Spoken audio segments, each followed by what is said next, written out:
Hello everyone. आज regular class में some basic concept of chemistry का सेकंड लेक्चर है और लेक्चर फर्स्ट में हमने आपको कुछ टॉपिक एक्सप्लेन किए थे, जैसे केमिकल फॉर्मूला होता है और उसके टाइप्स होते हैं। टाइप्स कौन कौन से होते हैं? एम्पिरिकल फार्मूला, मॉलिक्यूलर फार्मूला, इसके बाद उनका रिलेशन। इसके बाद में किया था आपको लॉ ऑफ केमिकल कॉम्बिनेशन, और लॉ ऑफ केमिकल कॉम्बिनेशन में पहला लॉ जिसका नाम था law of conservation of mass, ये regular class NEET IIT home पर एकेडमिक प्लस कंपटीशन दोनों ही है। तो जो स्टूडेंट इंटरेस्टेड हैं, जिन्होंने अपना रजिस्ट्रेशन नहीं करवाया है, तो उन सभी स्टूडेंट से सबसे पहले यही रिक्वेस्ट है, सबसे पहले आप सभी स्टूडेंट नीट आईआईटी होम पर अपना अपना रजिस्ट्रेशन करवाएं। आज जो हम स्टार्ट कर रहे हैं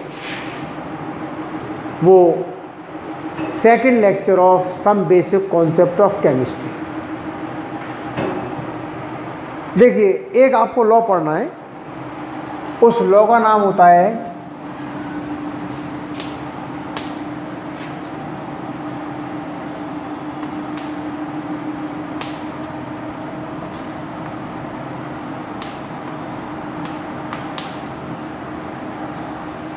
लॉ ऑफ कांस्टेंट प्रोपोर्शन।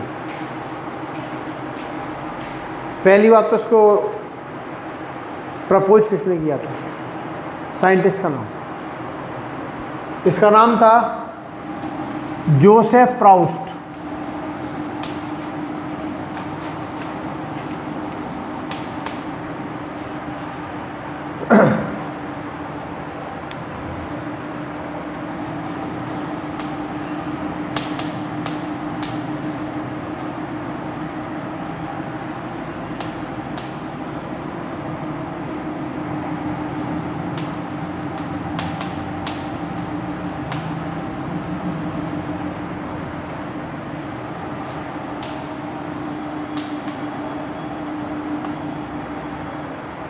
इसमें लॉ क्या बन गया?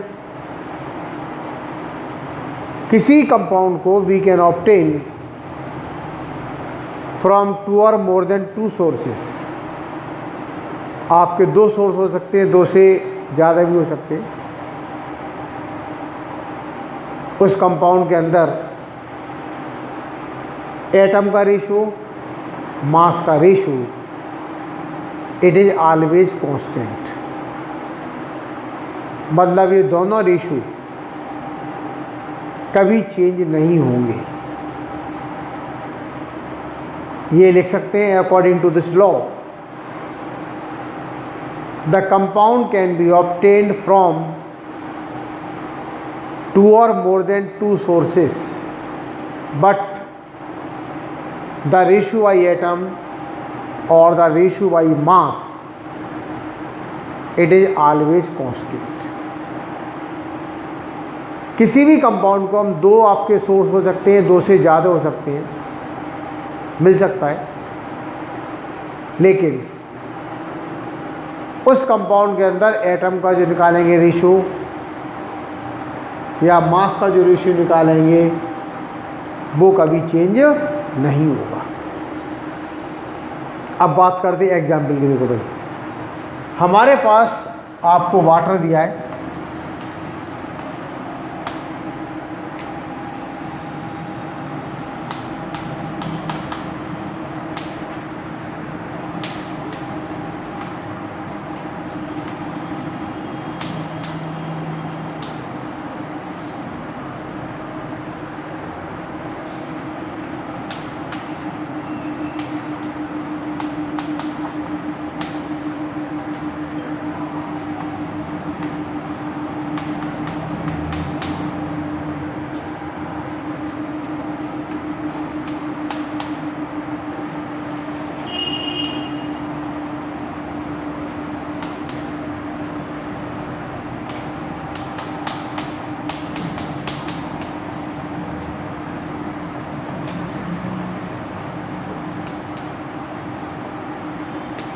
देखिए भाई, सबसे सिंपल एग्जांपल हमने क्या लिया, वाटर।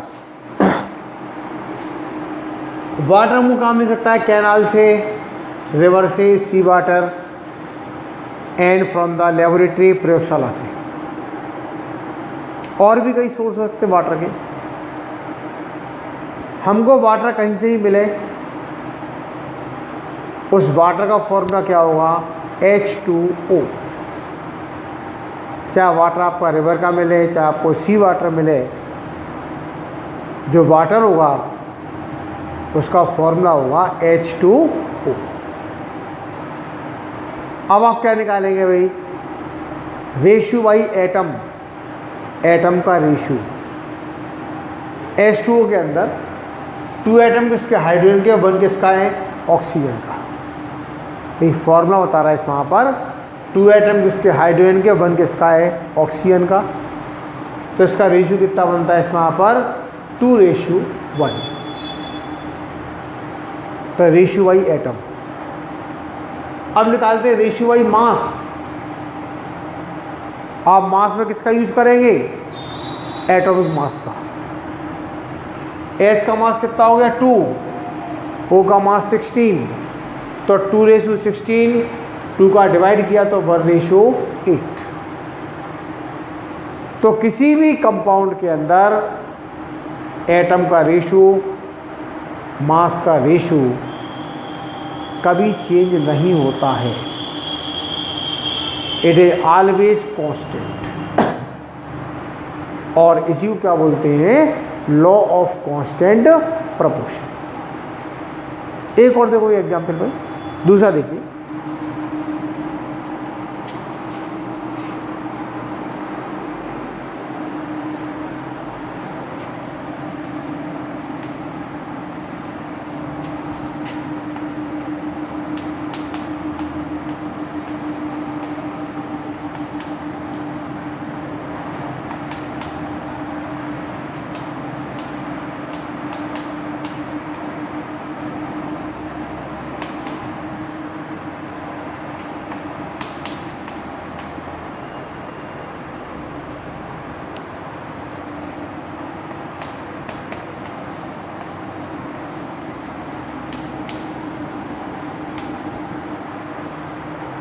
हमने दूसरा कंपाउंड लिया, कार्बन डाइऑक्साइड।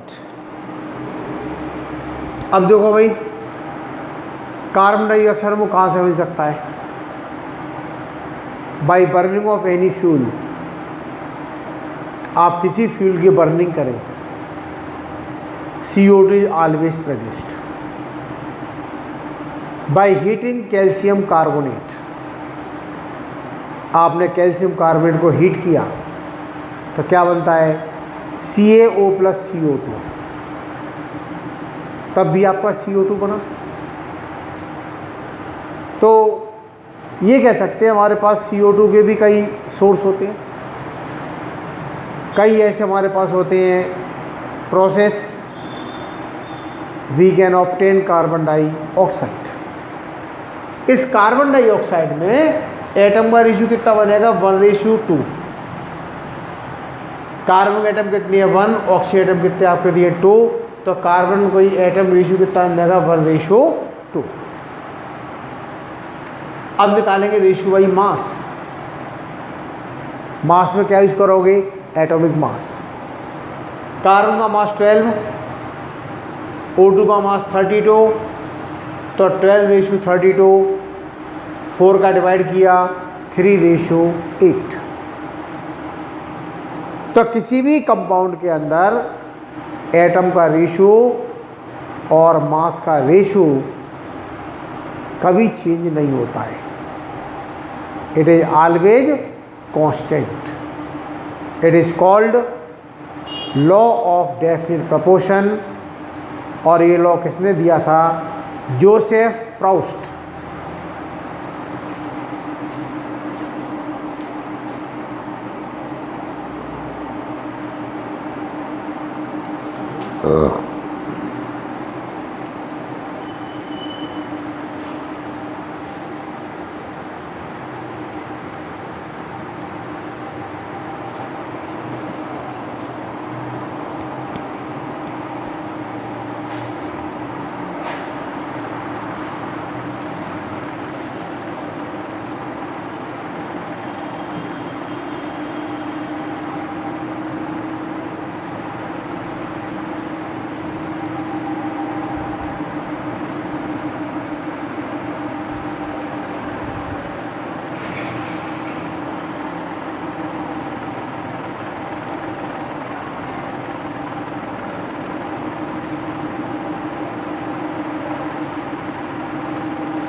थोड़ा सा बड़ा साइज में या bold letter capital capital letter पूरा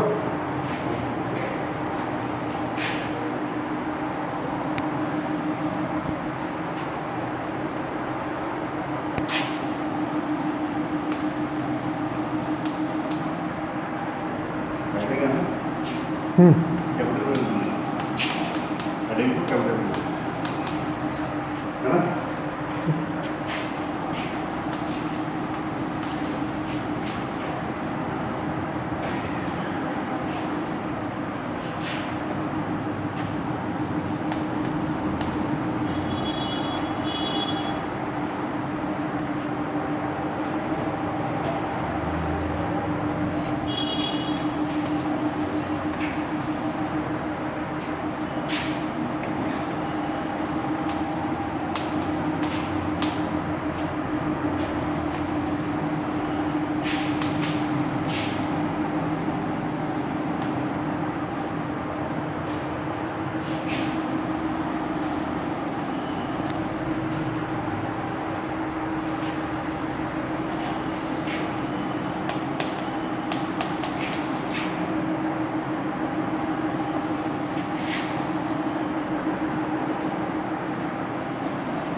अब देखो समझिए ध्यान से भाई, देखो क्या होता है कि लॉ ऑफ मल्टीपल प्रोपोर्शन, इस लॉ को जो प्रपोज किया था उस साइंटिस्ट का नाम है डाल्टन। तो लॉ ऑफ मल्टीपल प्रोपोर्शन जो भाई इसमें दिया गया इसमें यहाँ पर, वो डाल्टन ने दिया था। अब अप्लाई कहाँ होगा? अप्लाई होता है टू डिफरेंट एलिमेंट में, जहाँ पर दो एलिमेंट दोनों क्या होंगे? डिफरेंट। हमने दो एलिमेंट मान लिया आप इसमें, ए और बी मान लिया यहाँ पर भाई, दो आपके डिफरेंट एलिमेंट है ए और बी। ए वाले का डेफिनेट मास है, बी वाले का डिफरेंट मास है। मतलब एक का मास क्या है? कांस्टेंट है और दूसरे का मास डिफरेंट है। जब ये कंबाइन करेंगे देन दे विल फॉर्म 2 और मोर देन 2 कंपाउंड्स। कम से कम 2 कंपाउंड बनेंगे या 2 से ज़्यादा ही बन सकते हैं। कम से कम 2 तो बननी है। जो हमारे 2 कंपाउंड बने वो कौन कौन से बने? AB1 और AB2। आपके A और B 2 एलिमेंट है और ये कंबाइन कर रहे हैं तो आपके 2 डिफरेंट कंपाउंड बन गए AB1 और AB2। हमने A को चेंज क्यों नहीं किया भाई? A का मास क्या है? डेफिनेट है और B का मास डिफरेंट है तो हमने डिफरेंट वाले को चेंज कर दिया। जिसका मास कांस्टेंट है उसको चेंज नहीं किया। दोनों में A कॉमन, आप निकालेंगे B1 रेशो B2। मतलब जो रेशो निकालेंगे हमेशा किसका निकालते हैं? डिफरेंट वाले का। और ये रेशो कैसा आएगा? Simple ratio. तो ये ध्यान रखना, आपको जो रेशो निकालना है वो आप रेशो किसका निकालते हैं? डिफरेंट वाले का रेशो निकालेंगे और वो रेशो में कैसा आएगा? सिंपल रेशो आता है। अब बात करते हैं एग्जाम्पल के लिए। आपको 2 एलिमेंट कार्बन ऑक्सीजन, इसके 2 कंपाउंड बने कार्बन मोनोऑक्साइड और कार्बन डाइऑक्साइड। तो कार्बन ऑक्सीजन 2 आपके एलिमेंट हैं, इनसे मिलकर के आपके 2 कंपाउंड बने कार्बन मोनोऑक्साइड, दूसरा कार्बन डाइऑक्साइड। इसमें निकाला भी C रेशियो कितना आएगा? 12:16 आ गया कार्बन मोनोऑक्साइड में। अब निकाला कार्बन डाइऑक्साइड में तो C रेशियो कितना आ गया? 12 आपका 32 आ गया। अब देखो दोनों में कॉमन क्या है? दोनों में कॉमन हमारा कार्बन तो कॉमन है 12 है, कॉमन को छोड़ दो। रेशियो किसका निकालोगे? डिफरेंट वाले का। और डिफरेंट यहाँ पर कौन सा है? ऑक्सीजन। तो द रेशियो ऑक्सीजन कितना बन जाएगा? 16:32। और उसका जब डिवाइड किया 16 से तो बना 1:2। It is a simple ratio. इस तरीके से आपके कंपाउंड 2 हो सकते हैं, 2 से ज़्यादा भी हो सकते हैं। आप तो डिफरेंट वाले का रेशियो निकालिए और डिफरेंट वाले का रेशियो हमेशा सिंपल रेशियो ही आएगा। एक और देखो, हमने लिया नाइट्रोजन ऑक्सीजन 2 एलिमेंट, इसके बनते हैं 5 oxide. Nitrous oxide, nitric oxide, dinitrogen trioxide, dinitrogen tetroxide और डाइनाइट्रोजन पेंटा ऑक्साइड। जब नाइट्रोजन ऑक्सीजन कंबाइन करेंगे तो इसके 5 बनेंगे ऑक्साइड। इन 5 ऑक्साइड में आप क्या करेंगे? N और O का रेशियो निकालेंगे और उसमें चेक कर लेंगे डिफरेंट वाला कौन सा है। जो डिफरेंट वाले का रेशियो आएगा वो रेशियो हमेशा सिंपल रेशियो होगा।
इधर हाय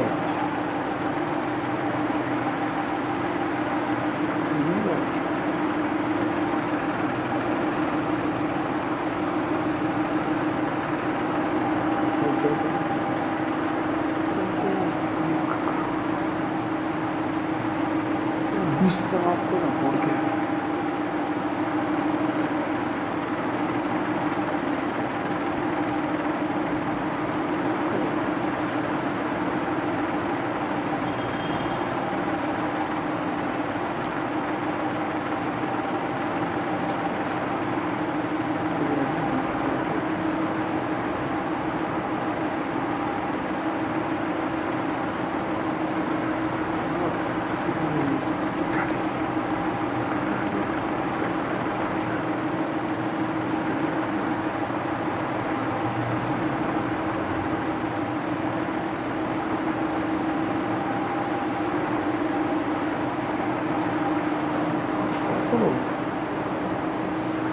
समय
अब सुनो तो भाई, देखिए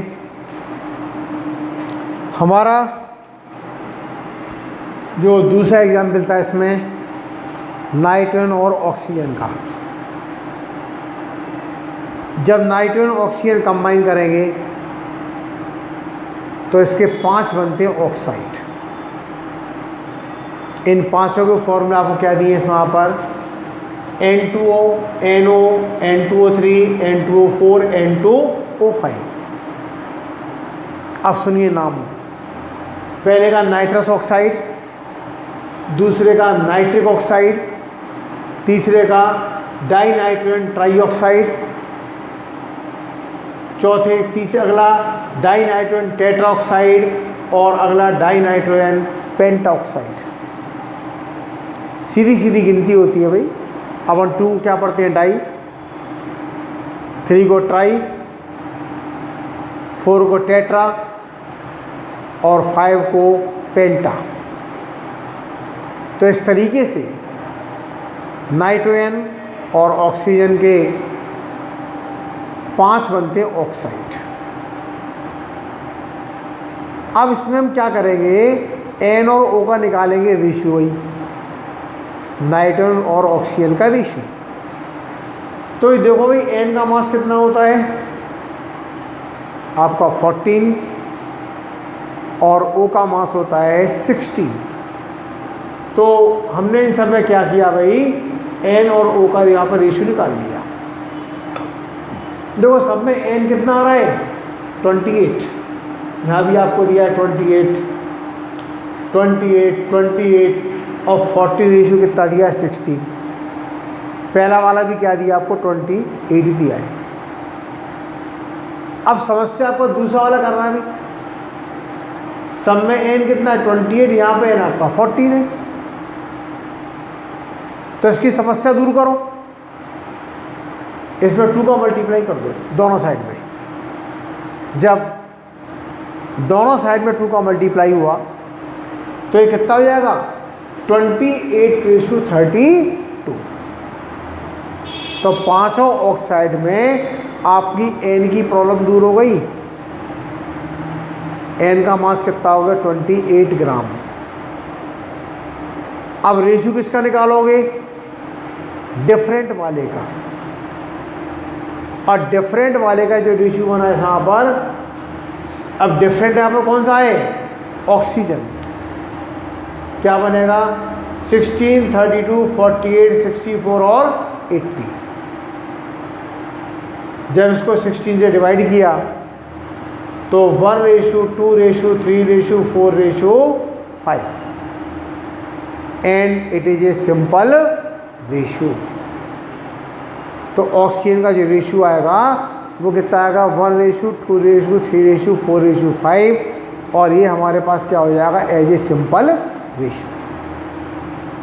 और ये भी किसका एग्जाम्पल है, गुणित अनुपात का नियम या law of multiple proportion.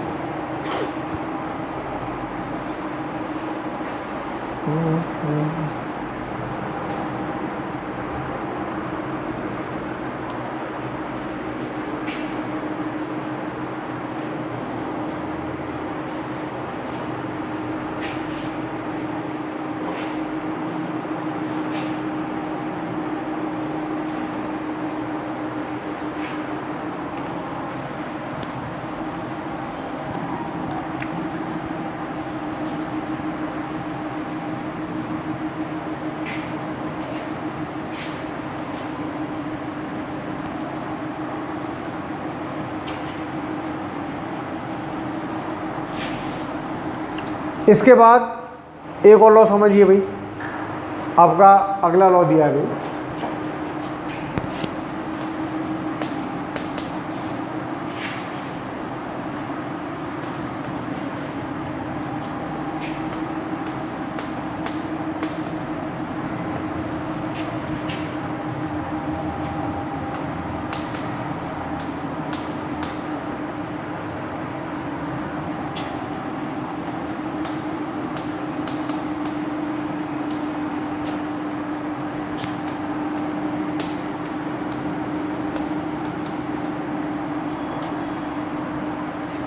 गैलुसैक्स law of gaseous volume.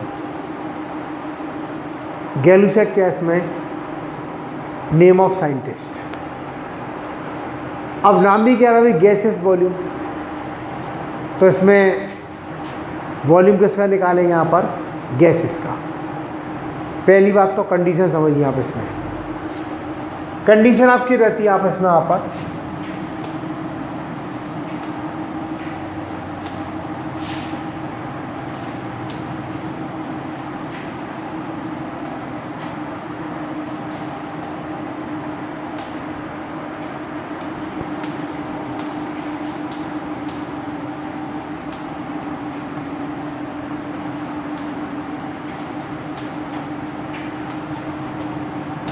देखिए दो कंडीशन। तो यहाँ पर जो है भाई अपन वॉल्यूम किसका निकालते हैं, गैस का निकालेंगे वॉल्यूम। पहली कंडीशन टेम्परेचर प्रेशर में कोई चेंज नहीं करना, eight the same temperature and pressure. आपका ताप और दाब, टेम्परेचर प्रेशर दोनों क्या रहेंगे, कांस्टेंट। दूसरा, reactant and product are in the gas state, मतलब हमारे रिएक्टेंट और हमारे प्रोडक्ट दोनों गैस की स्टेट में होना चाहिए।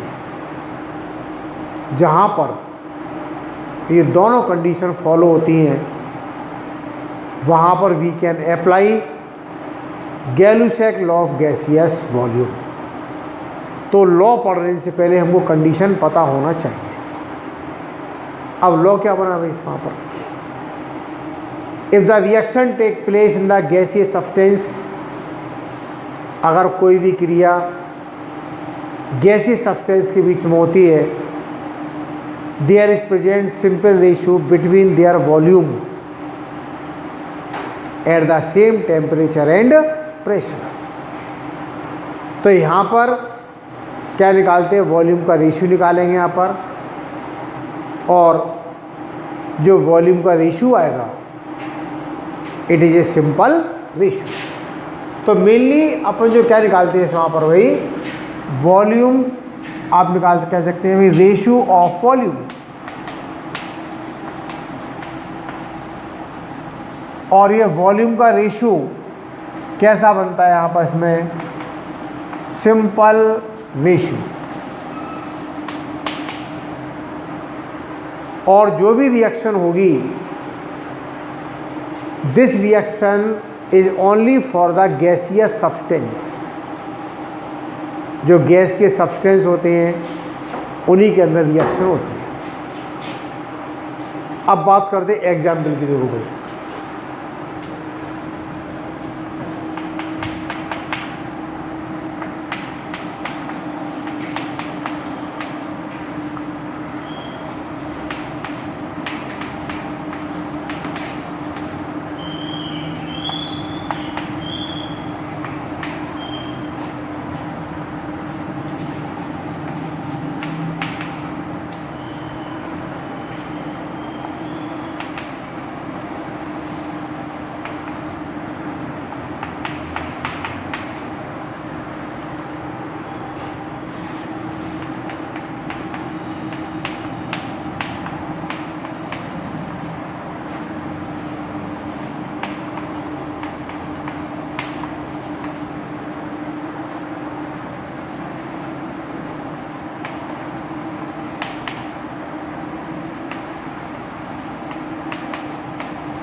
सुनिए ध्यान से भाई, हमने आपसे पहला एग्जाम्पल लिखा है इसमें यहाँ पर, और उसमें हाइड्रोजन गैस कंबाइन कैसे करती है क्लोरीन गैस से, आपको ना हाइड्रोजन क्लोराइड HCl। तो देखो भाई इसमें यहाँ पर जो है हमने आपके सबके आगे G लिख दिया है। इसका मतलब क्या हुआ, रिएक्शन में सारे सब्सटेंस गैस की स्टेट में है। अब निकालोगे वॉल्यूम। वॉल्यूम कैसे निकालते हैं, मोल के अकॉर्डिंग भाई, कुछ नहीं है तो इसका 1 मोल मानेंगे तो 1 वॉल्यूम, इसका 1 वॉल्यूम, और आगे संख्या दी है 2 तो 2 हो जाएगा इसका 2 वॉल्यूम। तो वॉल्यूम कैसे निकालते हैं, मोल के अकॉर्डिंग। वॉल्यूम का रेशियो कितना बना, 1:1:2, and this is a simple ratio. पहला एग्जाम्पल भाई। अब देखो दूसरा एग्जाम्पल क्या भाई, दूसरे में क्या बनाया, यानी नाइट्रोजन गैस हाइड्रोजन गैस मिलाई, हमारे पास अमोनिया गैस बनी। इसके अंदर भी सारे सब्सटेंस गैस की स्टेट में है, और इसका वॉल्यूम, इसका 1 वॉल्यूम, आपका 3 वॉल्यूम, और ये आपका 2 वॉल्यूम। तो एक तो आपको ये ध्यान रखना है कि जो आप रिएक्शन लिखेंगे पहली बात तो बैलेंस होनी चाहिए। ये आपका क्या बना, 1 वॉल्यूम 3 वॉल्यूम और ये आपका 2 वॉल्यूम। वॉल्यूम का रेशियो कितना हुआ, 1:3:2 and it is a simple ratio.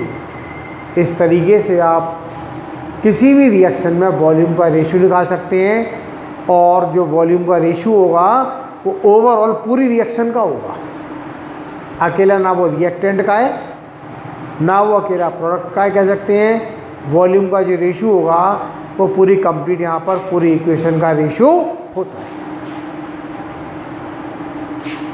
इस तरीके से अपना जो Gay Lussac's law of gases volume complete हो गया।